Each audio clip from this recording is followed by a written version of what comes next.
Did you see those football games? What? Oh, man. I mean, the whole playoff situation was like little Super Bowls all over the place. Hey, welcome back, everybody. I'm your host, Dr. Bob Lee, and you're watching Open. It's that live interactive program that brings the Bronx and New York City straight to your TV set. You can stay connected to us through social media at BronxNet TV. Paisans, ¿qué pasa? What's up? Hey, you know, leading things off, our first guest is a mental health specialist, social worker, community leader, and the founder of Lifeskills Counseling Services. She joins us to discuss how her organization is equipping New York City parents with the tools to raise emotionally stable children. So please welcome to the show, Mariana Lopez. Mariana, welcome. Good morning, Dr. Bob. Thank you very much for having me today. Yeah. I'm really grateful for this opportunity to talk about mental health and parenting Mm-hmm. that are very important to our families today. Yeah. There's a lot involved, and people are reluctant to speaking about it because of that stigma situation.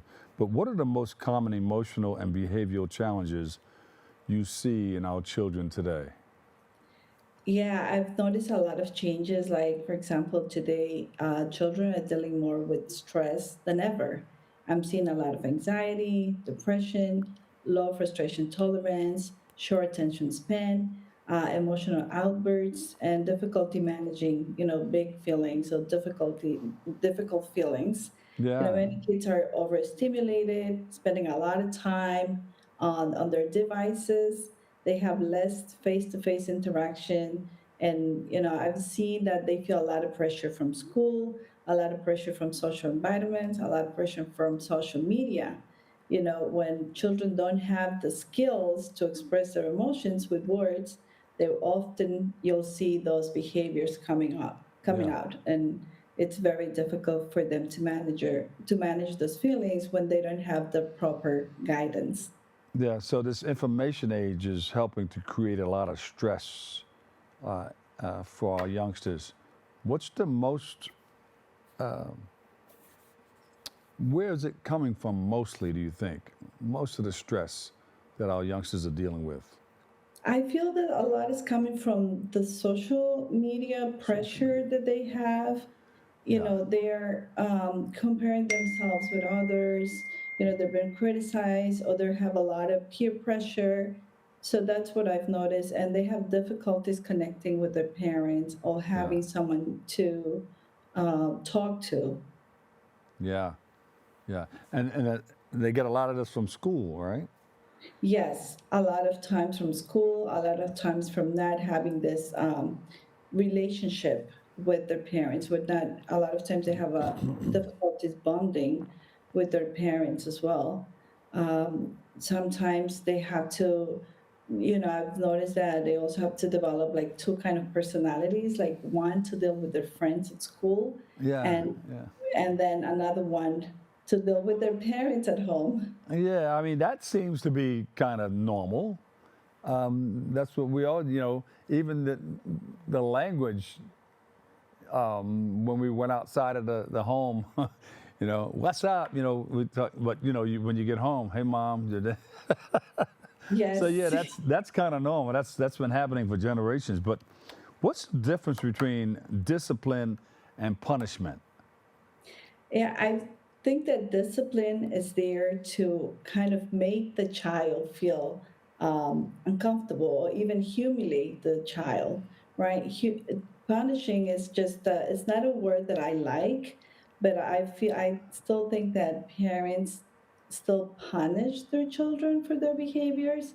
And I think the purpose behind that is to make the child, make their kids feel bad about themselves, right? And Yeah, discipline is something different. Discipline implies like teaching their children, giving them an opportunity for them to see what they did wrong so they can do something different, yeah, right?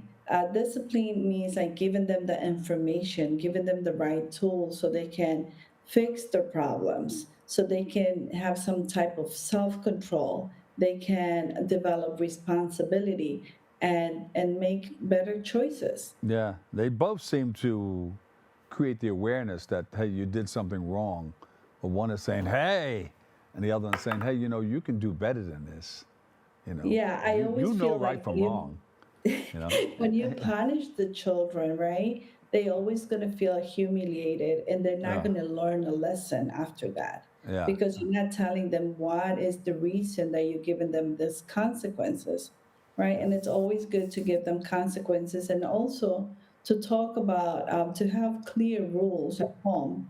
So if they are aware of the rules and the values yeah, that they have it at home, so they're going to anticipate their behaviors. Like they're going to be like, no, this is not expected at my yeah, home. My parents are not going to tolerate this. So they already know when they already have clear boundaries at home, yeah. right? So you cannot expect your child to behave in a certain way when you're not giving them you're not explaining them the rules. That's right. You know right from wrong. You know right from wrong. And sometimes you don't have to yell at them, right? Parents can set boundaries without yelling. All I had Yes, to of do is, course. We can all, definitely set boundaries without yelling. yeah, We need to talk to them. Like I said, every household should have clear rules and clear roles yeah, also. Like you as a parent, everyone has a different role. The father has a role, the mom has a role, and every child and every family member should have a clear role. And we should all discuss about the rules of the house, right? So once that is well defined, so everybody knows the boundaries, right? So once you have those boundaries well defined and you're following very consistent, so everybody knows the rules, right? You said, in this house, we don't tolerate heating. In this house, everybody cleans their share spaces. And this house, we go to sleep at certain time. yeah. That's very important to have like those clear rules. Yeah, and you have to set them in that house because when they get out there and you maybe go to a restaurant with the youngsters and the kid wants to, present himself on the floor with a temper tantrum and all of that, and you know, what do you do in that case? I always It say, doesn't say that you didn't discipline them in the home, does it? Or what you did in the home is going to come out into the restaurant? yeah, a lot of times what I wanted to do with parents is just educate them. They need to know like the stage of the development.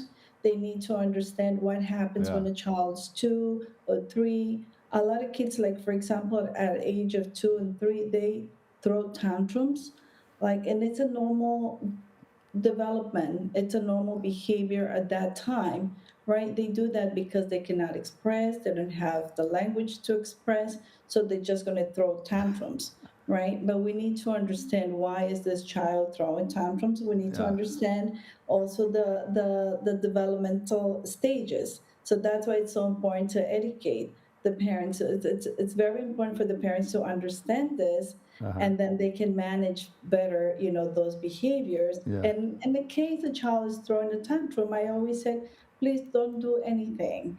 Just unless the child is in danger, right? Unless you see blood, then you can do an intervention. Let them cool down. Let them just give them a moment and just tell them, I'm here, But the most important thing for the parents is just to stay calm. You don't do an intervention when the child is overwhelmed. yeah, It's they're not going to understand. Just give them a space first, and then when the child's calm, and then you talk, and then you go to their level, you make eye contact, and you just tell them what do you want from them. yeah. Good idea. I mean, I can remember throwing a temper tantrum way back when I was a kid. I wanted something out of a vending machine, and my father said, "You can't have that. That's not for you." I said, "No, I want it." Of course, I threw myself on the floor and the whole thing. So people say, I mean, it's a normal thing to do, I guess. Yeah, yeah, it all depends on the age, right? Yeah, When yeah, we see this like in about like 6, 7, or 8 throwing tantrums, then we might think it's something else, right? And then we might have to go through an evaluation to see what's going on with the child. They might have some type of developmental disabilities, uh, or they might have some mental health issues. Yeah. no, I just saw a comb in the vending machine that didn't fit through my hair, but I wanted that comb. But anyway, that was that back then. So what should families seek? When should families seek professional help, like mental health support for a child? Yeah, I think it's important to see, when you see this the child, it's not I guess behaving in different aspects, right? It's Hmm. having challenges and with their functioning, like for example in the school, at home, with their friends, and you see that the behavior is just across the board, Hmm. and so then it might be a time for you to seek for mental health evaluation. And if you see that the child is withdrawn, it's not engaging with his friends, does not want to go out, and you see a lot of depression, sadness, a lot of anxiety, inability to control their impulses. Like, so I think that will be a good time for Yeah. them, for the parents to seek mental health But services. like back in the day, they used to give them the pela. You know, they said not too much anymore now. Even with my kids growing up, I gave them that look. That's not you. You know right from wrong.